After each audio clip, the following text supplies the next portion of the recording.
Labadiena. Labadiena, labadiena, su pergalė. Kaip vakar atšventėt? Gerai, gerai, šiandien irgi bandysim švęst. Kaip rinktinės žaidimas įkvėpė? Jėga, jėga. Manau, kad mes pirmi tarp sirgalių.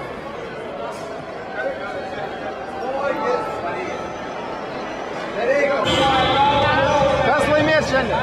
Lietuva! O kas labiausiai patinka iš Lietuvos rinktinės? Kas? Mačiulis, Simas,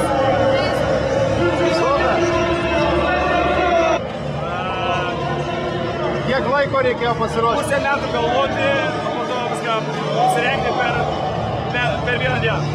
Kaip rinktinės žaidimas patinka? Pasiaukojantis ir pilnas ryžto.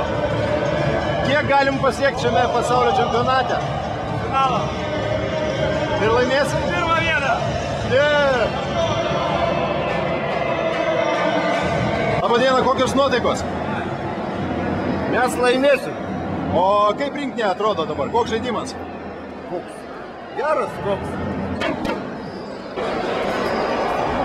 Kaip atšventėte pergalę prieš Ispaniją? Tai labai audringai su dainom, šokiais, skanduotėm, be balsų beveik buvom. Žodžiu, gerai.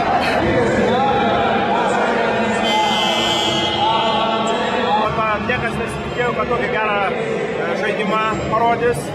Aš galvoju, kad vaikinai yra ištroškę pergalių, jie nori laimėti. Tai ir nėra ta komanda, kuri jau viską pasiekusi. Tai yra ta komanda, tie žaidėjai, kurie dar praktiškai nieko nepasiekė. Ir jie motyvacija yra labai stipri ir jie nori nugalėti. Ir jie tai daro.